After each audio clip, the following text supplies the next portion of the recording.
What is going on, New York Giants fans? The New York Giants were back at it today for training camp, and today marked the fourth day. And before training camp got started, we of course heard more bad news. I made a video on it earlier today. I wanted to correct myself. I said that Golden Tate was suspended for potential PED use, and I kind of insinuated. No, I didn't just insinuate. I said it was steroids. That was completely wrong of me.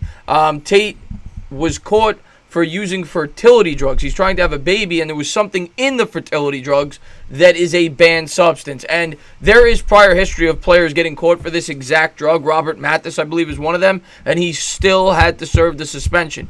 I hope it gets taken down, but logical reasoning would tell you he's probably going to serve the suspension. He's probably going to serve all 4 games, which is why I will also be making a free agent wide receiver video, because I think it's something that the Giants are going to have to look into. Now, the Giants did bring in 2 free agent wide receivers today. Amba Adetowe, I think it's pronounced, and TJ Jones. Adetowe was on the Giants last year on the practice squad. He was an undrafted free agent in 2017. He stands at 6'1", 208 pounds. The Jaguars picked him up. He's played for, I think, 3 or 4 different teams. He played for the Jaguars, the Chiefs, the Giants, and the Texans. So he's played for 4 different teams. Now he's back with the Giants, 6'1", 208. He also spent some time in the AAF with the Birmingham Iron.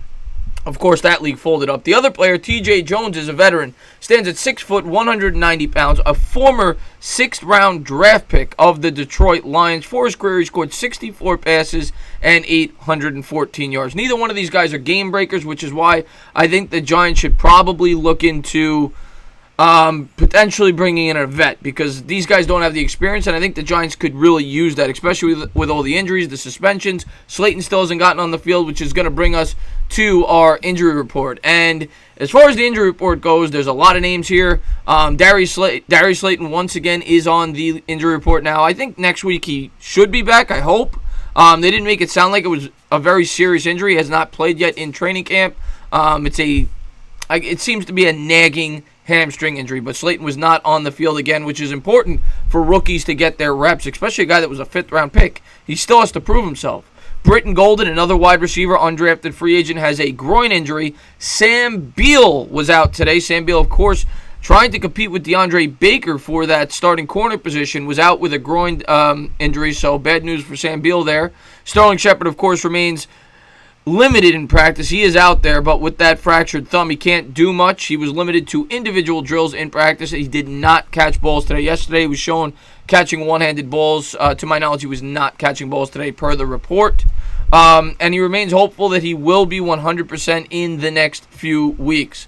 Another notable injury was Mark McLaurin. He had his foot stepped on. He had to leave practice early. And now that will bring us to the notes from today's practice, and I'm excited to jump right into it. The practice was actually the first practice of the year where the teams had the full pads on, both the offense and the defense, and from everything I read, the defensive line actually got the best of the offensive unit. That makes sense, kind of, even though the offensive line is much improved this year, by what most people think coming into the season. They haven't played together yet. This is their first time playing with pads on. Everybody knows it takes time and chemistry to develop to develop a strong offensive line. So I think we have to give them time. But when you look at some of these highlights, I mean, the offensive line got manhandled in the run blocking. The pass protection, they were much better per the report, and you did see it in some of these passes that were thrown as well, which brings us to the quarterbacks. Daniel Jones today had a pretty strong day. He was 8 for 13, including 2 touchdowns in the red zone drills. Daniel Jones has yet to throw an interception in camp, which is kind of encouraging. Now, he didn't have the best of days week 1 for the Giants, but overall, he had a pretty solid camp today. He had a pretty solid practice, 8 of 13. Eli continues to thrive in training camp as he looked great. He was 10 for 14. He connected on 2 touchdowns, including 1 to Ingram and 1 to Golden Tate. Hopefully, Tate could be out there by week 1. Not looking good right now, though. The first day they put the pads on, like I said. The first team wide receivers today, obviously with all the injuries and suspensions, were Golden Tate, Cody Latimer, and Benny Fowler, which I think are probably the next 3 guys up. The guy after that on this team right now would probably be Reggie White Jr. out of Monmouth, so it'll be interesting to see how he progresses as training camp goes along. Julian Love, interesting note today, played with the second team safety, not the slot corner. Now, he may have played some slot corner, but what they really pointed out was that he played the safety position today, which we heard that he was a jack of all trades player after the draft, that he could potentially play some safety, some slot corner, and they'll move him around. The 4th-round pick out of Notre Dame, and he actually had a really strong practice. Peppers and Bethea remained on the first team, of course. Peppers had a sack and a tackle for a loss, but as far as Julian Love goes, he punched out a ball that was caught by Scott Simonson, causing a fumble that was recovered by the defense, and he also broke up a pass that was thrown to Russell Shepard off the arm of Daniel Jones. So Julian Love impressed today, played very well.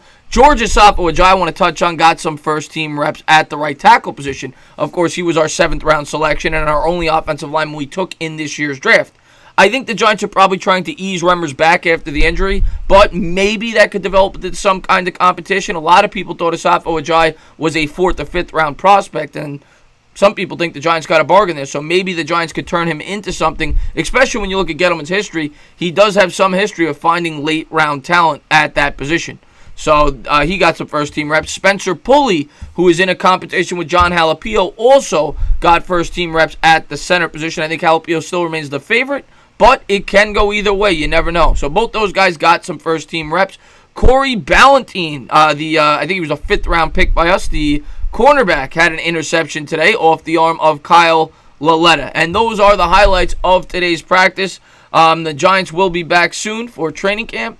But, yeah, there's the news and the notes. And as always, guys, if you liked what you watch, please subscribe, drop a comment, maybe give me a little thumbs up. Cheers.